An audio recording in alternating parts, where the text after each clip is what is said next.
In this video, we're looking at a new blade from Fafnir Forge. This is the Aurelian Roman Spatha.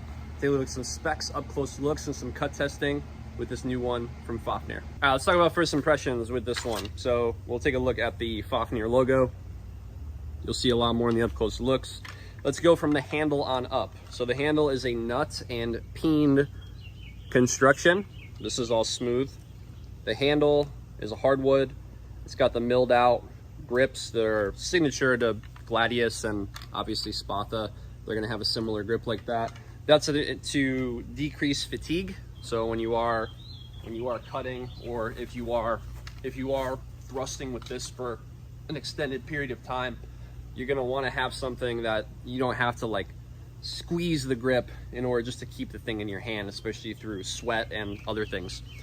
So that's already a really good hardwood handle. They did a really good job on that. It's more round and it does bite into the hand, and I don't anticipate in cut testing this chewing up my hand at all because it's got a good finish on it. The handle length is 4 inches. We found that a lot of folks who are into these type of swords, they want a handle that's around 4 inches.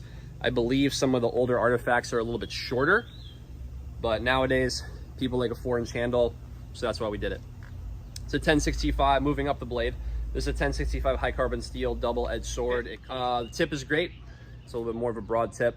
Talk about these a little bit. Fafnir is doing stuff other than the Viking Age. The brands traditionally, or in the beginning of the brand, started off as just Viking Age swords, as you can see the theme of that if you look at the website. But now they're branching out into other stuff. So we've got the Aurelian Roman Spatha and also the Mainz Roman Gladius, which somebody finally got the handle shape right on a Gladius other than Albion. So that's the best handle I've ever held, or the best Gladius I've ever held outside of Albion as far as fit and feel, and also the grip, because for some reason people like to make the grip really, really thick, and it's not. So retention on this, awesome. This was what came after the Gladius, especially for versatility against, you know, other tribes and other different skirmish warfare and things like that. This thing's a little bit over 34 inches overall length. The blade length is 27 inches. So you're gonna have a lot more range, especially a lot more range and a lot more control of the measure on your cuts, but also flank protection. So if you do have to change direction, if you're not just in the single formation, you know, obviously you have all the power of your thrusting. You got a lot more range on your thrust too, especially with this thing. But then transitioning over into cut, you have far more coverage on the Spatha than you would on a Gladius. Nothing wrong with a Gladius, but if you don't have a shield and if you're already mounted, you're gonna want that protection as well to even reach an enemy, whether you're the one that's mounted or you have to reach somebody who is mounted up on horseback. So versatility, that's why this thing ended up taking over after the Gladius, generally speaking. Looking at the scabbard, a lot of detail into the scabbard because a lot of folks who do reenactments want their scabbards obviously to be historically accurate. So speaking to that, we've got the notch so that you can run that through a belt. It is the traditional dark to be associated with a Roman red, obviously. That's what the end of it looks like. No scratches with it going in and out of the scabbard. It's a wood cord leather bound scabbard. So the draws really nicely. Nothing to complain about with that. And balanced well on cut and thrust as it would be, because you want the versatility of both, especially for this time period and for the type of warfare this would have been used for. That reverse cut, I imagine, is going to do extremely well on the tatami mats. And then we'll see what we get into with other cuts, but that's gonna be the most bang for the buck, is gonna be that reverse cut, and it flies really well. So taking it back at the scabbard, let's do some up close looks of this one, of the fit and finish and the details in the scabbard and out of the scabbard.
Hey, thanks for joining me for this review of the Fafnir Forge Aurelian Spatha. This one's available at cultofathena.com. Click the link in the description below this video to buy this one today and add it to your collection.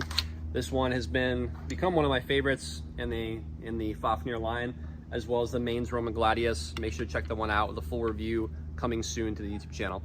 I'm your host, Tom, for Kult of Athena's YouTube channel. Make sure to subscribe to the channel, follow us on TikTok and on Instagram, and I'll see you in the next video.